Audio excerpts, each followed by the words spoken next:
Hello મિત્રો, આજે આપણે જોવાના છીએ ક્રિચોફ કરંટ લો કે કેસીએલ. ટૂંકમાં આપણે કહીએ છીએ કેસીએલ. જર્મન વૈજ્ઞાનિક ક્રિચોફના નામ પરથી આપણે કેસીએલ તરીકે ઓળખીએ છીએ. તો ધોરણ 12નું ફિઝિક્સનું ચેપ્ટર નંબર 3 જે કરંટ જે છે એમાં પ્રથમ બેઝિક જે વાત છે એમાં શરૂઆત થાય છે કેસીએલથી.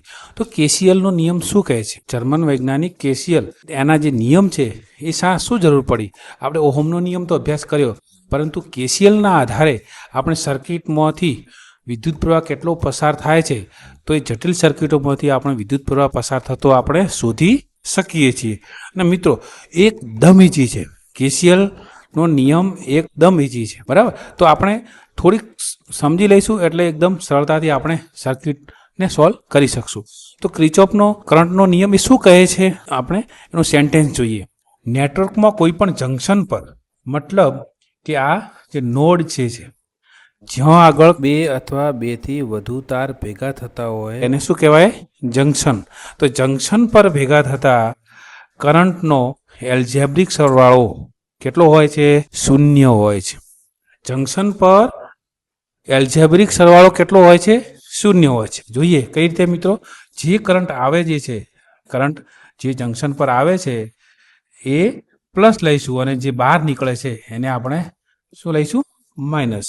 जो आने वाला है वही जाने वाला है. तो जंक्शन पर જે કરંટ આવે છે એટલે I1 એટલે આ ઇનકમિંગ છે એટલે આપણે પ્લસ લઈશું. I2 એ પણ આવે છે પ્લસ લઈશું. અને જે બહાર નીકળે છે તો આપણે એલ્જેબ્રિક શું લઈશું?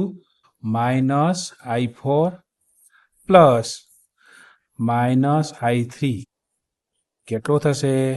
0. એટલે શું કહેવાય છે?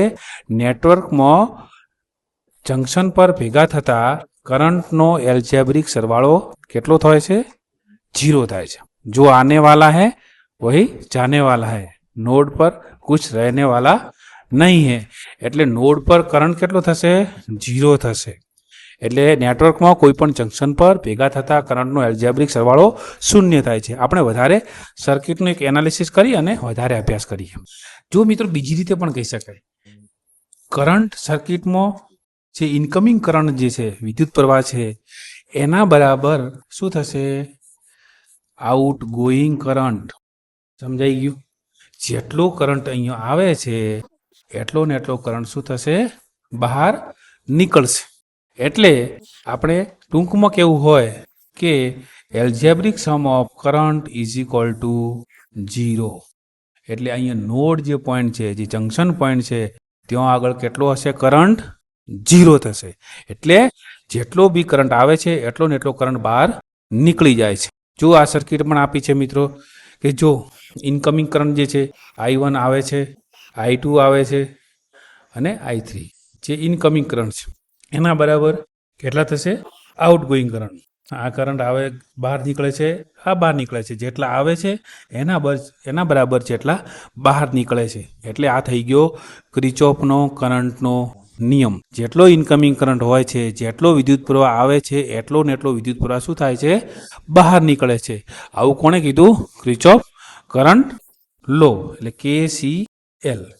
ચલો મિત્રો, હવે આપણે KCL નો નિયમ જોયો, તો હવે આપણે થોડાક 2 MCQ જોઈ લઈએ જેથી કરીને આપણું કોન્સેપ્ટ ક્લિયર થઈ જાય કે KCL અનુસાર નીચેનામાંથી કયું સાચું છે? કયું સાચું છે KCLના નિયમ પ્રમાણે?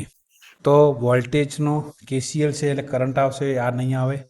V ઇઝ ઇક્વલ ટુ ઓહમનો નિયમ, આ પણ નહીં આવે. તો આપણે જોયું કે algebraic sum of current is equal to 0, બરાબર? તો આ KCLનો નિયમ થઈ ગયો. જંકશન પર આવતા પ્રવાહનો સરવાળો અને જતા પ્રવાહનો સરવાળો કેવો હોય છે? બોલો મિત્રો, કેટલો હોય છે? નાનો મોટો કશું જ નથી હોતો, બરાબર હોય છે. જેટલો કરંટ જંકશન પર આવે છે એટલો ને એટલો કરંટ જંકશનમાંથી બહાર નીકળે છે. તો મિત્રો, આ KCLનો જે બેઝિક નિયમ હતો એ આપણે સમજી લીધો અને નેક્સ્ટ વિડીયોમાં KVLનો નિયમ આપણે જોઈશું. જય ભારત, જય હિન્દ.